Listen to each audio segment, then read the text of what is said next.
Matapos piliin ng Oklahoma City Thunder si Aday Mara, isang center na nagwagi ng pambansang kampyonato bilang ika-12 pick upang palakasin ang kanilang frontcourt, ang kanilang karibal ay kumuha rin ng sarili nilang malaking manlalaro kalaunan sa gabi. Pinili ng San Antonio Spurs si Jaden Quaintance sa ika-20 spot na nagbibigay kay Victor Wembanyama ng isa pang potensyal na katuwang sa ilalim ng ring. Humanga ang 18-year-old na si Quaintance sa kanyang freshman season sa Arizona State Sun Devils bago siya nagtamo ng season-ending na injury sa tuhod. Lumipat siya sa Kentucky Wildcats para sa 2025-2026 season ngunit nakalaro lamang sa 4 na laro. Sa kabila ng malinaw na mga alalahanin tungkol sa kanyang kalusugan, taglay ni Quaintance ang napakalaking potensyal sa depensa. Napagod at nasaktan ng Spurs ang Thunder sa playoffs at nais nilang tiyakin na patuloy nilang mapapangibabawan ang kanilang pinakamalaking karibal sa Western Conference. May taas na 6'9" si Quaintance at may kahanga-hangang 7'5" na wingspan na ginagawa siyang potensyal na puwersa sa paligid ng ring. Dahil madalas lumalayo si Wembanyama sa basket upang maglaro sa perimeter, kailangan ng San Antonio ng isang manlalarong kayang magpakita ng lakas at dominasyon sa loob ng paint area. Posibleng lumago si Quaintance sa papel na iyon sa ilalim ng pamumuno ni head coach na si Mitch Johnson. Habang naglalaro para sa Sun Devils, nagtala siya ng average na 9.4 points, 7.9 rebounds at 2.6 blocks bawat laro. Nagtitiwala ang Spurs sa kanilang kasalukuyang grupo ng guards at wings upang makapagpasok ng mga tira mula sa labas, isang aspeto ng laro na hindi pa kalakasan ni Quaintance. Gayunpaman, ang dagdag na lakas at pisikalidad ay maaaring maging napakahalaga sa mga susunod na taon. Dapat ding banggitin na si Quaintance ay isang 5-star recruit noong siya ay nagtapos ng high school. Matapos ang isang kahanga-hangang pag-abot sa NBA Finals, tumataya ang San Antonio sa potensyal at pisikal na kakayahan sa huling bahagi ng unang round ng NBA Draft.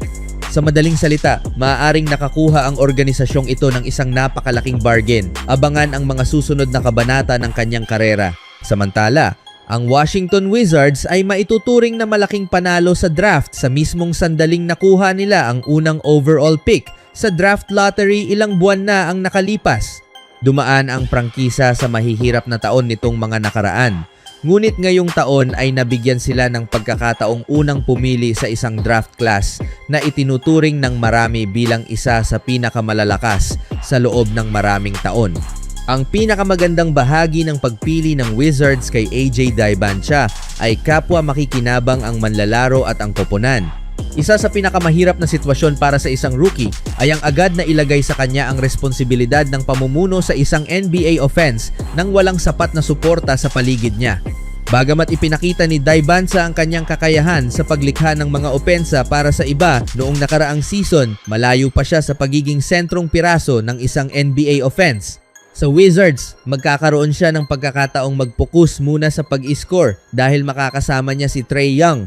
Habang si Young ang pangunahing tagapagbuo ng opensa, maaari namang unti-unting hasain ni Daibancha ang kanyang playmaking nang hindi nakararanas ng sobrang pressure sa regular season.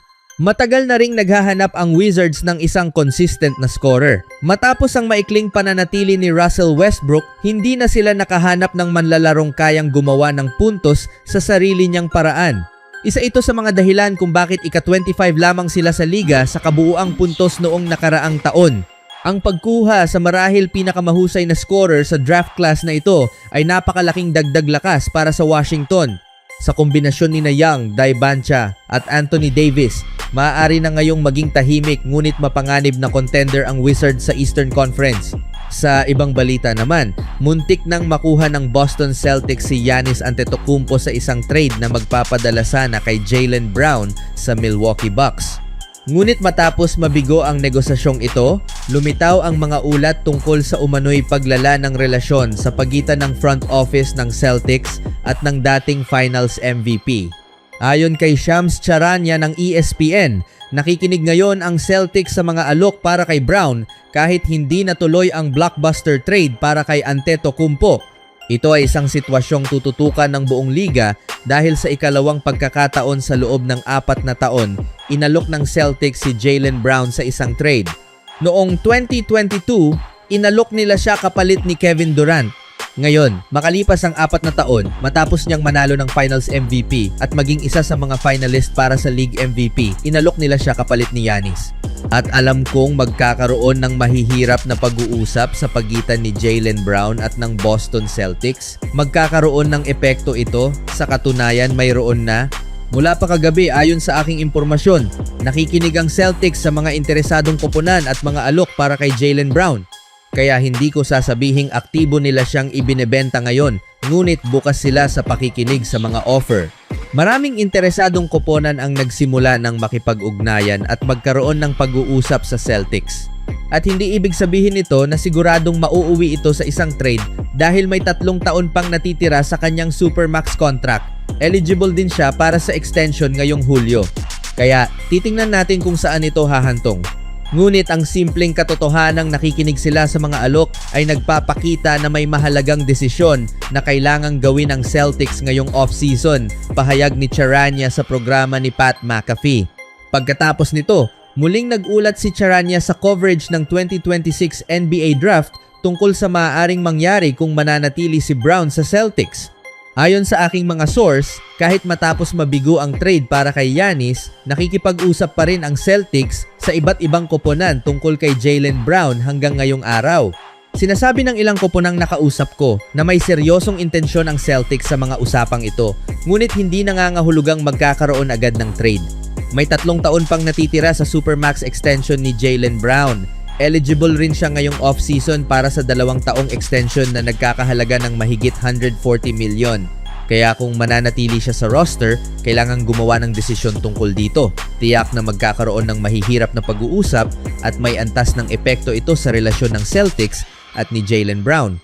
Ayon naman kay Jake Weinbach, 7 koponan ang inaasahang magiging interesado na kunin si Brown ngayong summer. Ang Atlanta Hawks, Houston Rockets, Portland Trail Blazers, Los Angeles Clippers, San Antonio Spurs, Denver Nuggets, at New Orleans Pelicans ay dapat ituring na mga potensyal na destinasyon para sa 2024 Finals MVP, isinulat ni Weinbach sa X. Samantala, isinulat ni Kurt Helin ng NBC Sports na 2 koponan ang inaasahang mangunguna sa karera para kay Brown.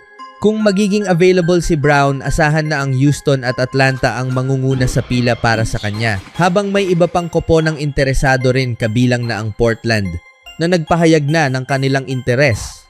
Ang hamon ay ang pagtapat sa kanyang sahod na aabot sa 57.1 million sa susunod na season at humigit kumulang 183 million sa kabuuan ng susunod na 3 taon. Galing si Brown sa pinakamahusay na season ng kanyang karera kung saan nagtala siya ng average na 28.7 points, 6.9 rebounds at 5.1 assists bawat laro.